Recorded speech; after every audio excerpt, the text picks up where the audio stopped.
মৌসুমে গাছের পরিচর্যা অর্থাৎ আগাছা এভাবে আপনারা দমন কেটে দিবেন।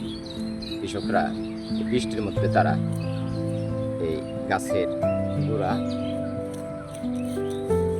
পরিষ্কার করে দিচ্ছেন, আগাছা ওগুলো পরিষ্কার করে দিচ্ছেন।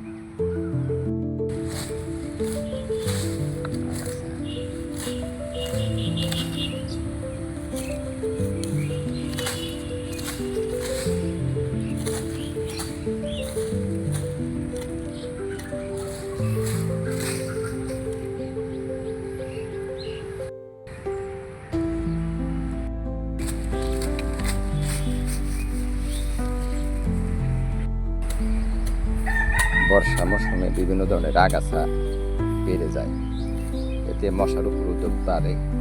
তাই কৃষকরা তার বাড়ির চারপাশ, গোশালার আশেপাশে তারা এভাবেই পরিষ্কার করছেন, আগাছা থামিয়ে দিচ্ছে।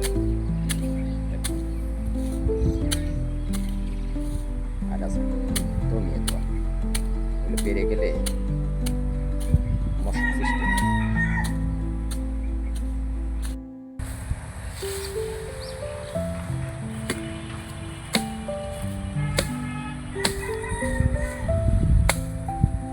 গাছের গোড়া পরিষ্কার করা হচ্ছে, অর্থাৎ বর্ষা মৌসুমে বৃক্ষরোপণ করা হয়।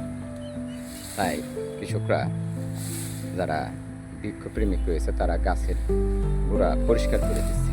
দেখুন আপনারা, আগাছাগুলো কেটে রাখা হয়েছে, কেটে ফেলা হচ্ছে। বিভিন্ন ধরনের ঔষধি বৃক্ষ রয়েছে এখানে, আগাছা, কেস্তর, ফোকসা, এ জাতীয় আগাছাগুলো কেটে গাছের গোড়া পরিষ্কার করে দিচ্ছে কৃষক।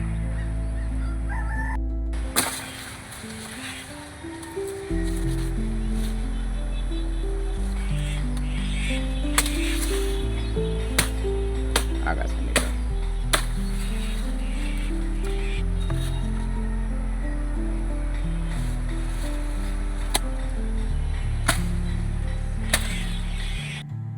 এটা কি আগাছা কাটতেছেন না ভাই? টুকুর গাছ যাকে খোকসা বলা হয়, দেখুন আপনারা আগাছা এগুলো নিধন করছে।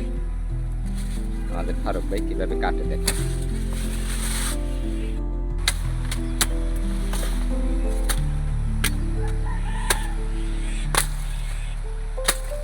আগাছা নিধন করা হচ্ছে সেই ডুগুর গাছ যাকে খোকসা বলা হয়। ফারুক ভাই এগুলো কেটে